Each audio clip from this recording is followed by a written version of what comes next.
అధ్యక్ష, ఇది ఒక బాధాకరమైన దురదృష్టకరమైన సంఘటన. దీన్ని ఎవరైతే ఇప్పటికే మీరు చూసే ఈ సంఘటన కూడా ఇప్పుడే మినిస్టర్ గారు ఎక్స్ప్లెయిన్ చేశారు. కిమ్స్ ఆసుపత్రి సమాచారం ప్రకారం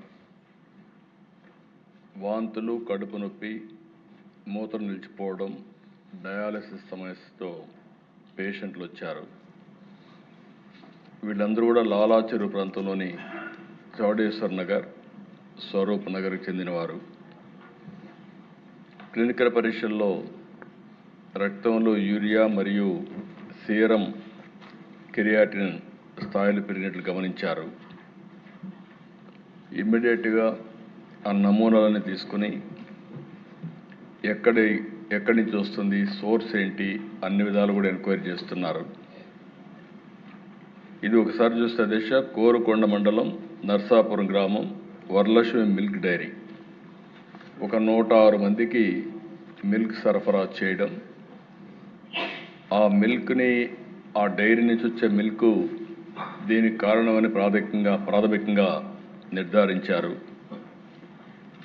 దీనివల్ల దేశ ఇప్పటికే 4 చనిపోయారు, 8 మంది హాస్పిటల్లో ఉన్నారు, ఇంకా 2 వెంటిలేటర్ పైన ఉన్నారు. ఇవన్నీ కూడా ఎప్పటికప్పుడు మానిటర్ చేస్తూ వీళ్ళు కూడా చనిపోయిన వాళ్ళని చూస్తే 3 అయితే 70 years అబవ్ ఉన్నారు.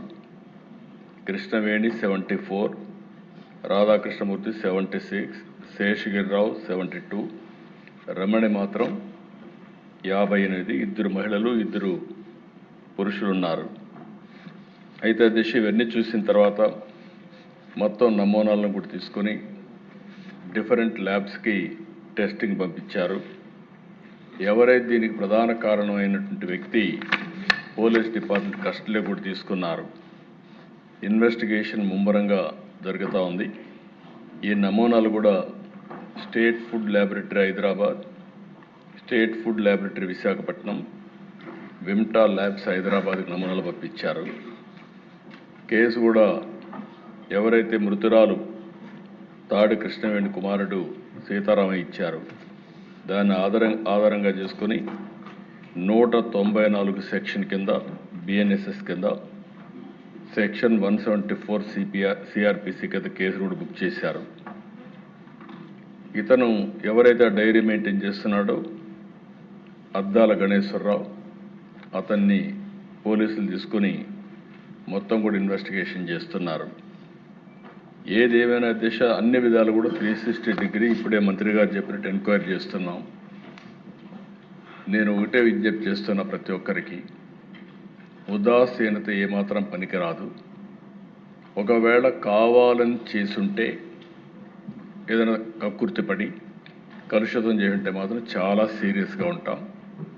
ఒకవేళ ఏం జరిగిందో మొత్తం ఎస్టాబ్లిష్ చేసి దోషులపైన కఠినమైన చర్య తీసుకుంటాం.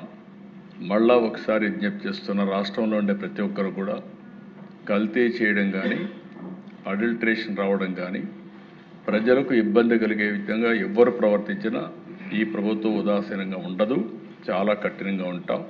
ఆ విషయం గుర్తుపెట్టుకోవాల్సిందిగా మరొక్కసారి హెచ్చరిస్తూ, ఎవరైతే చనిపోయారో ప్రాథమికంగా 4 చనిపోయారు. ఆ 4కి ఒక 10 లక్షల రూపాయల చొప్పున ఆర్థిక సహాయం చేస్తూ, అదే సమయంలో ఎవరైతే హాస్పిటల్లో ఉన్నారో వాళ్ళని పూర్తిగా రికవర్ అయ్యే వరకు వారికి ఎంత డబ్బులైనా ఖర్చు అయినా ఆ డబ్బులు కూడా ఖర్చు పెట్టి వారికి పూర్తిగా సహకరిస్తామని చెప్పి మరొకసారి తెలియజేసుకుంటూ, చనిపోయిన కుటుంబాల పట్ల నా ప్రగాఢ సానుభూతి తెలియజేసుకుంటూ, ఆ చనిపోయిన వాళ్ళకి ఆత్మశాంతి కలిగే